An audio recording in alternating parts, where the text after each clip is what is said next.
Bienvenidas y bienvenidos a esta nueva exploración. Hoy vamos a analizar un texto. Un extracto breve, pero muy personal. Se titula La polola del cesante y lo firma alguien con el seudónimo Edminister. Tenemos delante pues una reflexión bastante íntima, ¿no?, sobre una relación marcada por el paro, por la distancia y, por la fidelidad o quizás por su ausencia. Es una historia con muchos contrastes, la verdad. Exacto. El autor nos trae un relato que empieza, fíjate, admirando la lealtad de su pareja en momentos difíciles, económicamente hablando. Pero enseguida, la cosa cambia y revela complejidades, contradicciones, sobre todo en él mismo. Esa es nuestra tarea hoy aquí, intentar desgranar un poco las capas de esta narración. ¿Qué nos cuenta realmente sobre las relaciones, sobre la memoria, cómo recordamos, y sobre las circunstancias de cada uno? Venga, vamos a ello. El arranque es potente, esa admiración que comentabas. Hay cosas admirables en este mundo. La fidelidad a cuestas de una pareja cesante. Dice que se casó hace 9 años con su polola, que es como dicen novia en Chile, ¿no? Y Yoyi. Sí. Y subraya que ella le ha sido fiel. Pero, ojo, mete un matiz sobre él, casi al instante. Yo, a veces. Es llamativo empezar así, ¿no crees? Desde luego.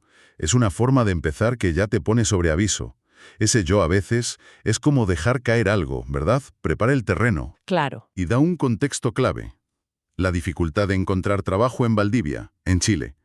Él mismo dice que está cesante, o sea, en paro, buscando curro, mientras que ella sí tenía un trabajo estable, era ama de llaves. Ajá. Esto ya introduce una dinámica, una posible tensión o, como mínimo, una desigualdad económica clara en la pareja desde el principio. Y no es un detalle menor, porque esa cesantía parece que está ahí, flotando en toda la primera parte, quizás como para justificar esa admiración por la fidelidad a cuestas, como dice él. Sí, le da un peso específico a esa lealtad. Luego describe cómo se conocieron, y es una descripción muy casi de película, ¿no?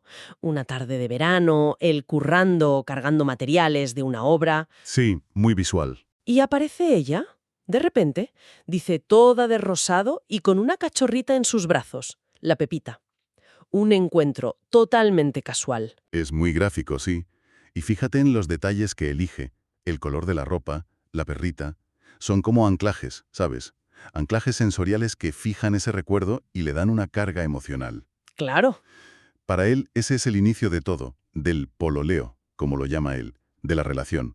Momentos sencillos, quizá, pero que para él son la base de su historia juntos. Y menciona también sus citas, que eran limitadas seguramente por la pasta, salían cuando podían a servirse alguna cosita en el mall. E incluso mete un apunte sobre el paso del tiempo que podría pasar desapercibido. Habla del mall que existía y que ahora tiene competencia. Nos da una idea de que esto abarca años, ¿no? Exacto. Ese detalle del centro comercial funciona como un marcador temporal. Muy sutil pero efectivo. Te dice que no es un recuerdo congelado, sino una relación que ha ido avanzando mientras el mundo cambiaba. Ya. Y refuerza la idea de que estamos leyendo una mirada hacia atrás, desde un presente que, ya veremos que es bastante diferente. Te hace pensar cómo ha cambiado también la relación en paralelo. Y aquí es donde la narración pega un giro, fuerte diría yo, se pone de verdad interesante. Y bastante explícito también. Sí, cambia el tono. Deja ese aire un poco nostálgico y se mete de lleno en un recuerdo muy concreto. Y crudo. Cuenta que una vez Yoyi tuvo que cuidar un piso en el mismo edificio donde vivía él. Ujú. Fue a verla por la noche y, dice él, la cosa fluyó. Tuvieron un encuentro sexual. Y lo llamativo no es solo el hecho, sino cómo lo cuenta, de forma muy directa. Y sobre todo la confesión que suelta justo después. Dice literal: a mis 44 años era la primera vez que veía a una mujer desnuda. Uf, es impactante, ¿verdad? A los 44 sugiere una vida anterior, no sé, con ciertas inhibiciones o pocas oportunidades en ese aspecto. Totalmente. Rompe un poco el molde. Y no se queda ahí, ¿eh? Entra en detalles gráficos. Dice: además, le hice sexo oral. Metí mis dedos en sus partes íntimas y creo que la hice feliz. Añade que ella también participó y que apenas durmieron, casi desnudos. La franqueza es, casi brutal. Sí, es muy directo. ¿Qué nos dice esta lección? ¿Por qué compartir algo tan íntimo y con tanto detalle? Pues ahí entramos en terreno interpretativo, claro. Por un lado, está esa vulnerabilidad que decíamos, admitir esa inexperiencia a los 44. Eso choca con ciertos estereotipos masculinos. Cierto. Pero, por otro, la descripción es muy física, casi clínica a ratos, aunque termina con ese «creo que la hice feliz», que le da un toque más emocional o de buscar validación, quizá. Es un contraste fuerte entre la confesión y la descripción tan explícita. Claro. Y la pregunta es, ¿por qué destacar precisamente este momento? 9 años de matrimonio, más el pololeo. ¿Por qué este recuerdo? Podría ser un hito personal para él, ¿no? Un despertar tardío, o el momento de máxima conexión física y emocional con Yoyi. ¿Un recuerdo al que se aferra? O quizás, no sé, una forma de recalcar una conexión pasada para que contraste más con lo que viene después. Podría ser. La memoria es selectiva, eso está claro. Y magnificamos momentos con carga emocional alta, por la novedad, la intensidad. Este episodio lo tiene todo. La novedad para él, la intensidad del momento y el significado que pudo tener. Ya. Es fascinante cómo lo presenta, sin filtros, sin eufemismos. Plantea preguntas sobre la honestidad, sobre cómo nos contamos nuestra propia historia. Pero justo después de este momento tan intenso, mirando atrás, el relato da otro salto. Ahora al presente. Y el tono cambia radicalmente. Se vuelve frío, casi administrativo. Sí, es un cambio brusco. Dice, actualmente no la veo mucho que digamos. Nos separan 167 kilómetros. Una barrera física clara y grande. Y la justificación que da para esta distancia, ojo, es sorprendente como poco. Dice que no puede ir a verla por razones de seguridad industrial. ¿Cómo quedas? Suena rarísimo, ¿no? Mucho. Es una frase muy opaca. Casi parece una excusa, un código. ¿Qué significa seguridad industrial en el contexto de visitar a tu pareja? No cuadra. Es súper ambiguo. Podría ser algo del trabajo, sí. Turnos, zonas restringidas, vete a saber. Pero suena tan impersonal, tan burocrático para hablar de una relación. Claro. ¿O es una metáfora? Una forma de hablar de otras barreras, quizá emocionales, o simplemente falta de ganas de salvar esa distancia. Lo que está claro es que hay una separación física. Y añade que ella tampoco va a Valdivia. Eso es. Lo cual refuerza la idea de un distanciamiento, de un enfriamiento mutuo, o al menos consentido por ambas partes. Esta justificación tan rara abre un interrogante enorme sobre cómo está la relación ahora mismo. Si la comunicación es tan limitada, que se mantienen separados por algo tan vago, ¿qué queda de aquella conexión íntima, de la admiración inicial? Pues sí, el texto nos muestra un deterioro claro, o al menos una transformación muy profunda de ese vínculo. La distancia física parece ser solo un síntoma de algo más hondo, ¿no? Una distancia emocional. Y esta distancia física y emocional parece el caldo de cultivo perfecto para la siguiente confesión, que choca de frente con el inicio del texto. Totalmente. Después de dejar clara la separación de facto, admite sin ningún reparo: mientras tanto, coqueteo con cualquier mujer que se me atraviesa. La dependienta del negocio, la chica del curso de marketing cultural, etc. Me he convertido en picaflor. Es el cierre del círculo, pero de una forma irónica y bastante amarga, ¿no?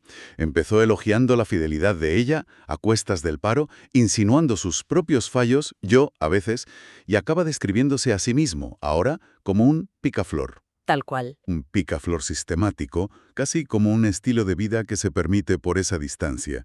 Y la palabra picaflor tiene esa connotación de ligereza, de ir de una a otra, de infidelidad casual, pero repetida.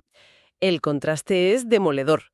Pasa de admirar la lealtad de ella en momentos duros y de recordar esa intimidad tan fuerte a confesar una infidelidad múltiple y, aparentemente, sin mucha preocupación en el presente. Casi lo presenta como una consecuencia lógica, ¿verdad? Estamos lejos, pues coqueteo. ¿Sí? Como si una cosa llevara a la otra inevitablemente. Si unes los puntos, la trayectoria que dibuja es, bueno, descendente en cuanto a la conexión de pareja. Empieza arriba, con admiración y un recuerdo cumbre. Luego baja a una realidad presente de distancia física y justificaciones extrañas. Y termina abajo de todo con la autoafirmación de su infidelidad. Es un arco que muestra una desintegración, o por lo menos una crisis muy seria en esa relación que nos presentó al principio. Y lo hace, como decías, sin juicios morales explícitos. No se justifica mucho, no echa culpas. Simplemente expone los hechos como él los ve, con esa mezcla tan rara de vulnerabilidad pasada y desparpajo presente. Sí, es desconcertante. Exacto. Y esa falta de juicio deja muchas preguntas en el aire. La más obvia. ¿Y Yoji? ¿Qué pasa con ella? ¿Sigue siendo fiel a cuestas? El texto no dice nada, claro, porque es solo su punto de vista. Claro, nos deja a oscuras sobre ella. Podría ser que ella también haya rehecho su vida, o que siga fiel sin saber nada, o que sepa y lo tolere. Ni idea. El relato se centra exclusivamente en él. Entonces, intentando resumir un poco, ¿qué nos llevamos de este fragmento tan denso y personal? Pues es un viaje. Sí, un viaje por casi una década de relación, o al menos 9 años desde que se casaron.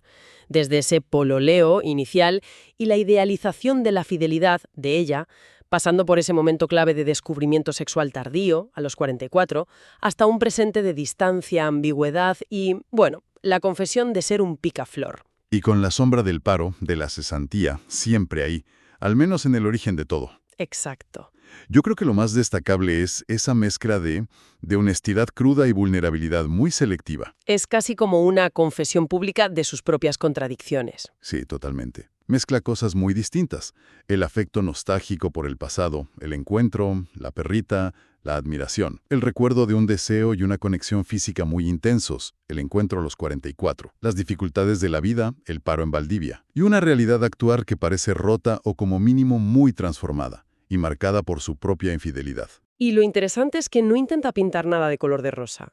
No se idealiza a sí mismo. De hecho, se muestra muy abiertamente con sus fallos y contradicciones. Para nada. Y tampoco idealiza la relación. Nos la enseña en distintas fases, incluyendo esta última de aparente desconexión y ese comportamiento de picaflor. Es un retrato sin filtros, casi áspero. Sí, esa falta de filtros es quizás lo más chocante. No intenta suavizar nada. Es la historia como él la ve o como elige contarla, con sus luces y sobre todo con unas sombras muy, muy expuestas. Ya. La vulnerabilidad al admitir su inexperiencia a los 44 contrasta muchísimo con la naturalidad, casi con chulería, con la que admite los líos actuales. Son como dos caras del mismo, o de su momento actual. En resumen, entonces, el texto de Edmines nos ha llevado por un camino muy personal, muy íntimo y a ratos bastante incómodo, la verdad. Sí. Hemos ido desde ese encuentro casi idílico con Yoji a ese episodio tan gráfico y definitorio de la primera vez a los 44. Hemos pasado por el matrimonio, la distancia, el posible peso del paro, para acabar en una admisión directa, sin tapujos, de su propia infidelidad actual. Y lo que queda resonando, creo, es esa mezcla potente de exposición personal y crudeza. Muestra sin adornos cómo las circunstancias externas, el paro en Valdivia, la distancia física con esa excusa tan rara de la seguridad industrial, se pueden liar de forma muy compleja con las decisiones íntimas. Claro. Con cómo recordamos el pasado y con cómo evoluciona o involuciona una relación. Nos deja una imagen muy humana, llena de grises, de contradicciones, muy lejos de cualquier ideal romántico. Funciona casi como un espejo, ¿no? De lo complejas que son las vidas y las relaciones de verdad. Rara vez son una línea recta. Exacto. Conviven la admiración y la decepción, la conexión y la distancia, las dificultades de fuera y las tentaciones de dentro. Todo mezclado en la misma historia, en la misma persona. Y la forma de contarlo, tan directa, casi a borbotones en los momentos clave, la confesión sexual, la de infidelidad, lo hace muy impactante. No busca excusas, no argumenta mucho, simplemente lo suelta, como él lo ve o quizás como necesita contarlo. Y esto nos lleva a la reflexión final que queríamos dejar sobre la mesa. Viendo esa franqueza tan particular del narrador, ¿no? Sobre su infidelidad actual, pero también sobre su inexperiencia pasada y ese momento íntimo, ¿qué puede llevar a alguien a compartir algo tan personal, tan contradictorio, de esta manera? Es la pregunta clave, sí. Es una confesión pura y dura. Busca alivio, catarsis al escribirlo. O quizás es una justificación indirecta de lo que hace ahora, como diciendo, mirad, he llegado a esto por todo esto que os he contado. Podría ser. O es simplemente un ejercicio de memoria, una forma de ordenar su propia vida, sus sentimientos, sin esperar necesariamente un juicio o una respuesta. Es difícil saberlo, claro. Pero la motivación detrás de una autoexposición tan cruda siempre da que pensar. Sin duda. Una reflexión sobre por qué contamos lo que contamos, sobre la memoria y sobre cómo construimos el relato de nuestra propia vida con todas sus luces y, en este caso, bastantes sombras. Ahí queda esa pregunta abierta.